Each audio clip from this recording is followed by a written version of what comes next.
Can I have the next slide?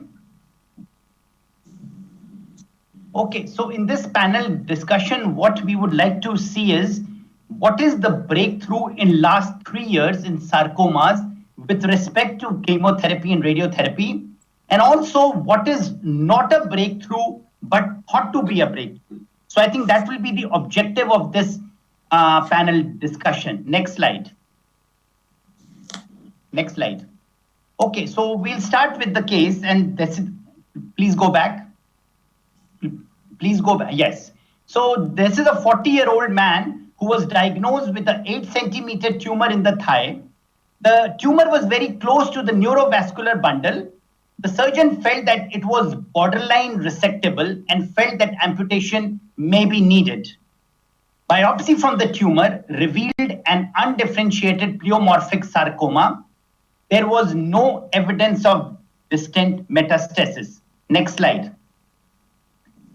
Next slide. So my question to my panelist, Dr. Rajesh, can we go to my panelist, Dr. Rajesh, is the next line of treatment is, we have 4 choices: amputation, neoadjuvant with anthracycline and ifosfamide, neoadjuvant with GEM and DOSI, because we know that this works specifically in undifferentiated liposarcoma, in undifferentiated pleomorphic sarcoma, or a preoperative radiotherapy. What would be your choice out of these 4 in this case? Sir, we have maximum data on radiotherapy. Data on neoadjuvant chemotherapy is controversial. So I would prefer to go with preoperative radiotherapy. Okay. So one choice is so as you said, one of the gemcitabine and docetaxel works well in this particular soft tissue sarcoma, but tailored treatment have failed to show benefit over anthracycline-based chemotherapy as a neoadjuvant. Okay. So I will prefer to go with preoperative. So you would like to go with radiotherapy. Any of the other panelists feel any differently, or they would all prefer radiation or chemotherapy? Anybody has a different choice? May I ask Vikas or Dr. Sanju? Yes, Dr. sir. Neeraj is yes. Yes, sir. So neoadjuvant chemotherapy with anthracycline-based chemotherapy is also one of the options. Okay. So after 3 cycles of anthracycline plus ifosfamide, also we can see the response, and because the tumor is big and also near to the neurovascular bundle. So that's also one of the options. Okay, sure. May I have the next slide?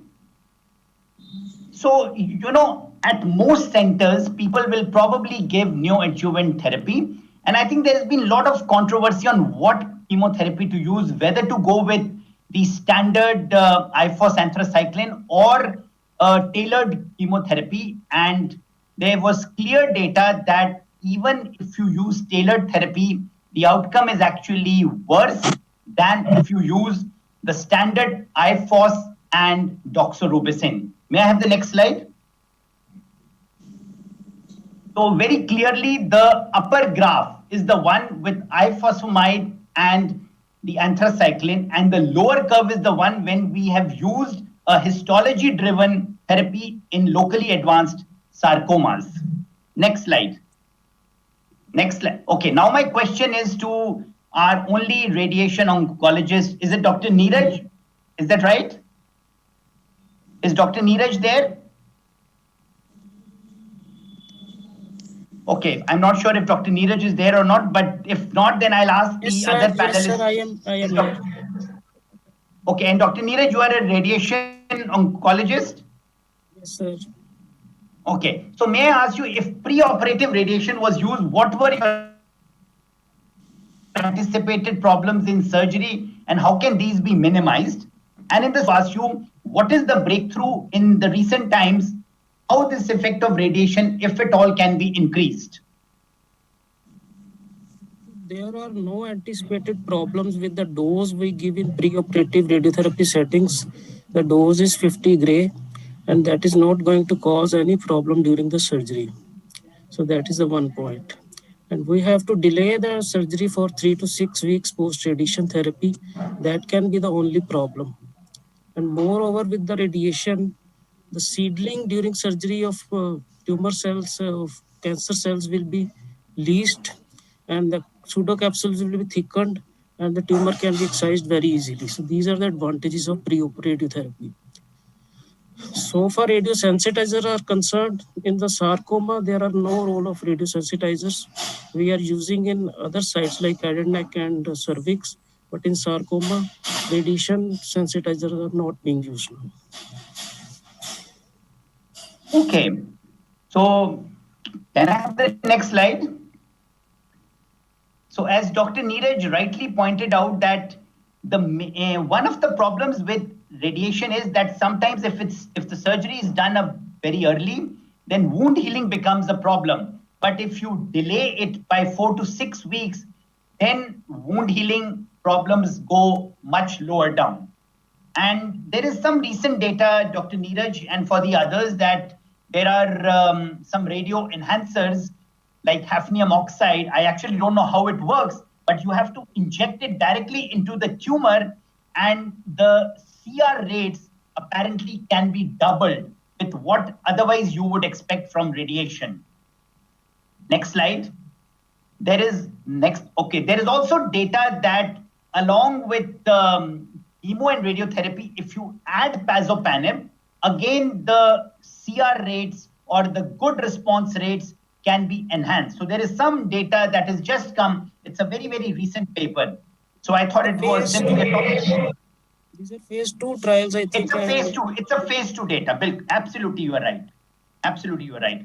May I have the next slide? Next. Okay. So now this patient actually did not go for chemotherapy, did not go for radiotherapy. He decided, I'll just go for, the surgeon said, okay, I'll try upfront surgery. Unfortunately, the margins were borderline positive. No adjuvant treatment was given, and he presented 6 months later with lung metastasis. May I have the next slide? My question to my panelists, Dr. Vikas and Dr. Sanju, or maybe I'll start with Dr. Vikas. The line of treatment is single agent doxorubicin now, combination of IFOS and doxo, gem and dosi, or a lung bath. So now this is a paper, sir, and the combination has not given any US benefit. So I will go with the first choice, the single agent doxorubicin. Okay, what about gem and dosi? That can also be used, sir, but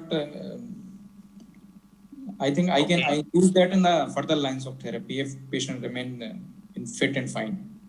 Okay, very well taken. May I have the next slide? Okay, so I think a very important point that Dr.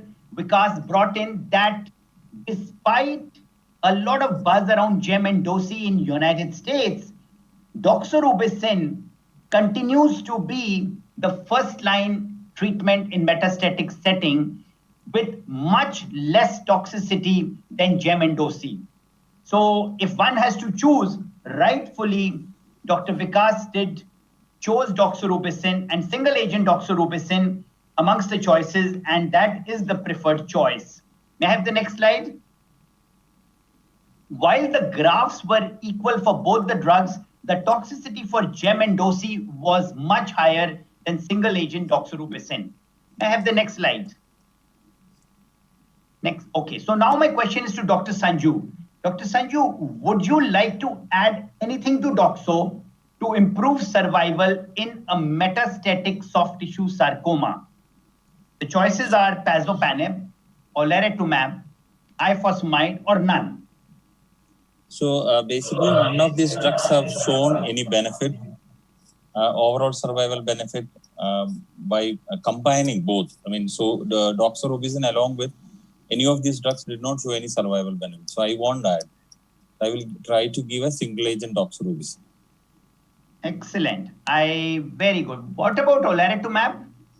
Olaratumab was actually came up as as a big name, but unfortunately the trial showed that it actually did not show any survival benefit, and it rather showed inferior survival. So will not. I think the drug is withdrawn from the market now. Yes, very good. May I have the next slide? And I think, yes, I think what Dr. Neeraj also brought out in his last conversation with us, that's a phase 2 study. I want everybody to be cautioned that in phase 2 studies, even if the tumors are rare, one need not become super aggressive in the use of those drugs. And this trial, which was published in Lancet in 2016, showed that there is an overall survival benefit, and everybody was very excited at that point. And then it did receive an FDA approval. Next slide. And then the FDA asked actually the company to do a phase 3 study. This was presented in ASCO, not yet published. And actually, there was no difference in survival when olaratumab was added. On the other hand, it was a bit lower. So no impact of olaratumab. So that was an accelerated rise and fall of this drug. Next slide. Next slide.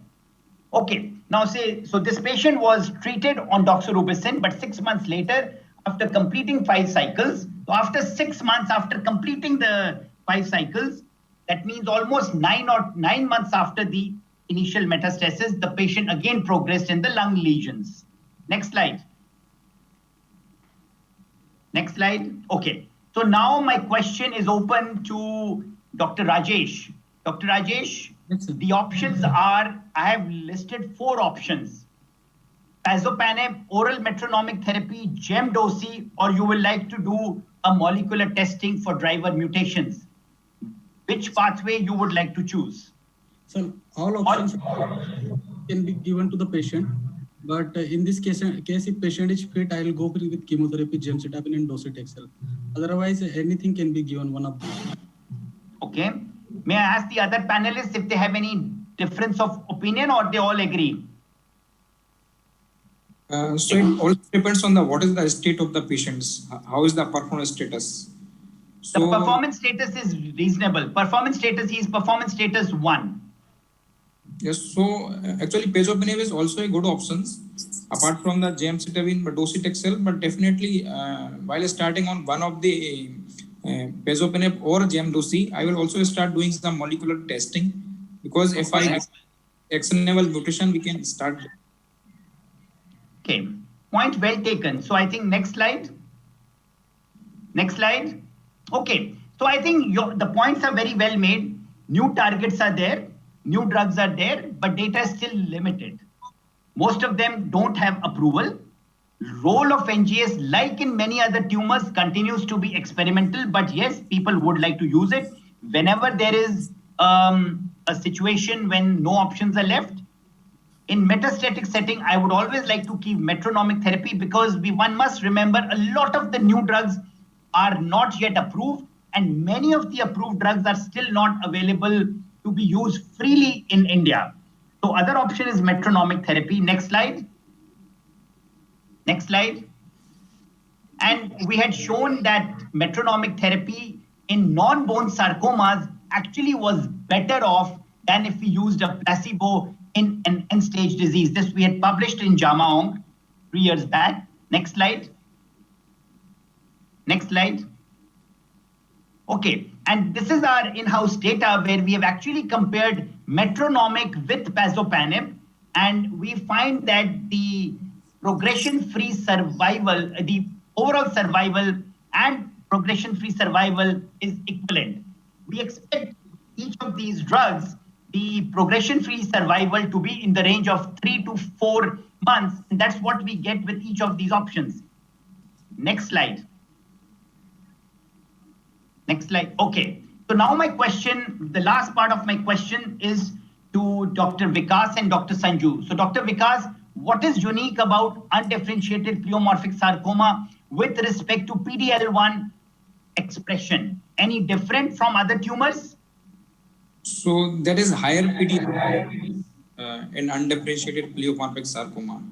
And this variety, liposarcoma, like these are the 2 important sarcoma which appears to be benefiting with immunotherapy. Okay. Dr. Sanju, where would you put immunotherapy for this patient? I don't think it's too early to say that immunotherapy is an option for sarcomas. I think time has not come. So probably PD-L1 positive patient, I may consider, one of the biomarkers, though it is not is supposed to be the best biomarker, like in any other situation, because even PD-L1 negative patients are supposed to respond to immunotherapy in soft tissue sarcoma. So probably when there is a time when the patient is running out of options and is in a very good performance status, probably I may consider for someone who is PD-L1 positive.